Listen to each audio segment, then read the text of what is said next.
Hello बच्चों, let's read the question. The question says, a metallic right circular cone 20 centimeter high and whose vertical angle is 60 degree is cut into two parts at the middle of its height by a plane parallel to its base.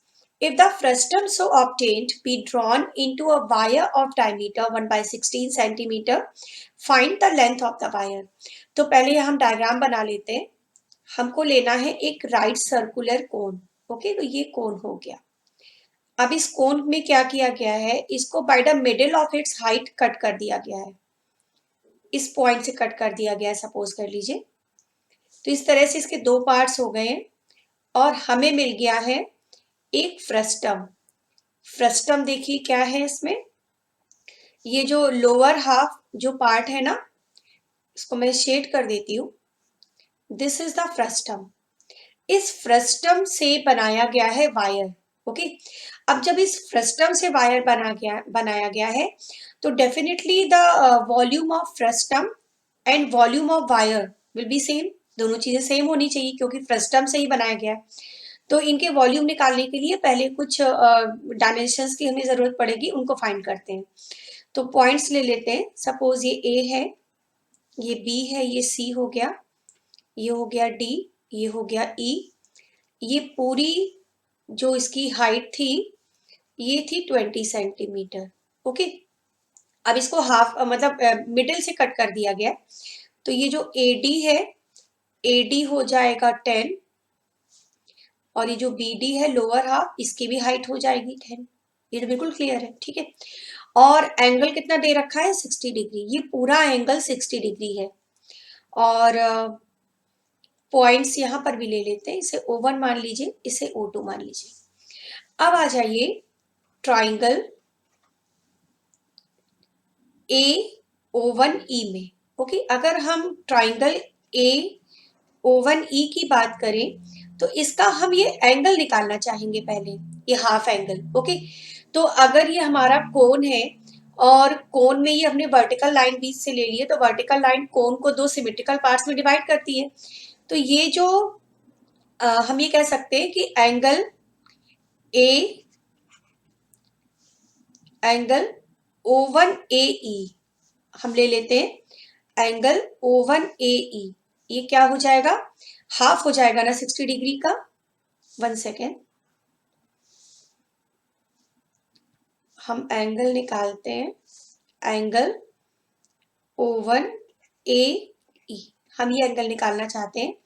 तो ये 60 degree का half हो जाएगा, means 30 degree हो जाएगा. तो angle O1AE आ गया 30 degree. अब इस ट्राइंगल में हम अप्लाई करते हैं ट्रिग्नोमेट्री, थोड़ा अप्लाई कर देते हैं. ट्रिग्नोमेट्री कैसे अप्लाई करेंगे, tan 30 डिग्री हम निकालेंगे. tan 30 डिग्री क्या हो जाएगा, tan होता है परपेंडिकुलर अपॉन बेस. ओके, तो परपेंडिकुलर क्या हो गया 30 डिग्री के लिए O1E और बेस क्या हो गया O1A. ठीक है, तो ये हो जाएगा tan 30 degree equal to O1E को हम मान लेते हैं R1 और O2C जो है उसे मान लेते हैं R2. तो O1E R1 ले लिया और O2C ले लिया R2. तो tan 30 डिग्री क्या हो जाएगा, R1 अपॉन O1A. O1A कितना है 10 सेंटीमीटर और tan 30 की वैल्यू 1/√3 होती है. तो ये हो गया R1 अपॉन 10. तो R1 आ गया 10 अपॉन √3 सेंटीमीटर. ठीक है, तो ये हमने निकाल लिया R1. इसी तरह से अब हम ले लेंगे ट्राइंगल AO2C में, उससे हमें मिल जाएगी ये radius R2. Okay, now in triangle AO2C, इस ट्राइंगल में अगर हम ले लें तो tan 30 ये हो जाएगा O2C अपॉन AO2. ठीक है, tan 30 1/√3 और O2C था R2 और AO2 20. तो R2 क्या आ जाएगा 20 अपॉन √3 सेंटीमीटर. तो इस तरह से हमने R1 और R2 दोनों निकाल ली. अब हम निकालेंगे volume of frustum. Volume of frustum frustum के वॉल्यूम का फॉर्मूला होता है 1/3 pi H R1 square plus R2 square plus R1 R2। Values put कर लेते हैं। पाई को अभी हम पाई लिखा रहने देते हैं, ठीक है ना। और h कितना था, फ्रस्टम की हाइट तो 10 थी। R1 R2 की वैल्यू रख लेते हैं 10/√3 का स्क्वायर प्लस 20/√3 का स्क्वायर प्लस 10/√3 इंटू 20/√3।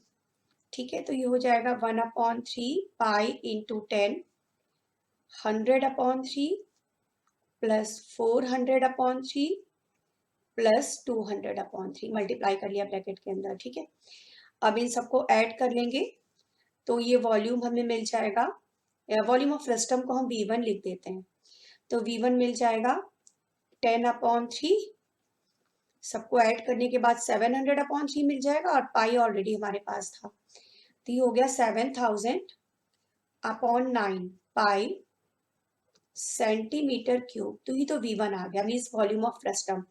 अब हमें निकालना है वायर का वॉल्यूम। ओके, वायर का डायमीटर हमें दे रखा है 1/16, डायमीटर ऑफ वायर ये दिया है 1/16 सेंटीमीटर। तो रेडियस ऑफ वायर कितना हो जाएगा, रेडियस होता है डायमीटर का हाफ, मीन्स 1/2 इंटू 1/16, तो ये हो जाएगा 1/32 सेंटीमीटर। तो रेडियस आ गई 1/32 सेंटीमीटर। हमें निकालनी है वायर की लेंथ। लेंथ मान लेते हैं x है। Let length of wire equal to x centimetre. तो ये जो वायर की लेंथ है, वायर को अगर आप इमेजिन करिए तो wire is a kind of cylinder. एक ऐसा सिलेंडर है जिसकी रेडियस बहुत कम है और उसकी हाइट बहुत ज्यादा है, and height means the length of wire. तो जो वायर का जब हम वॉल्यूम निकालेंगे तो उसमें फॉर्मूला यूज होगा वॉल्यूम ऑफ सिलेंडर का। ओके, तो वॉल्यूम ऑफ वायर इसे V2 मान लेते हैं, तो इसमें फॉर्मूला यूज होगा πr²h। ठीक है, πr²h, ये तो फॉर्मूला हमारा होता है।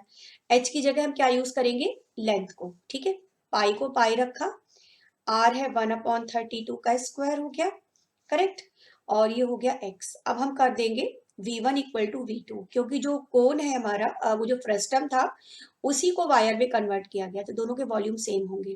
तो जब दोनों को बराबर लिखेंगे तो पाई इंटू 1/32 स्क्वायर था, तो 32 को हमने 2 बार ले लिया x, और ये आया था 7000/9 पाई। पाई और पाई हो गया कैंसिल, तो x आ गया 7000 इंटू 32/9। ठीक है, तो 7168000/9, ये हो गया 796444.44 सेंटीमीटर। तो ये सेंटीमीटर में आया है ये वायर की लेंथ। काफी बड़ा नंबर है तो इसे हम मीटर में कन्वर्ट कर सकते हैं ना। 1 सेंटीमीटर में होते हैं 1 मीटर में होते हैं 100 सेंटीमीटर।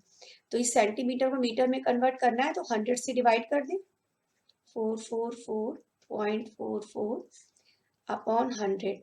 तो जब 100 से डिवाइड करेंगे तो डेसिमल हमारा इधर आ जाएगा।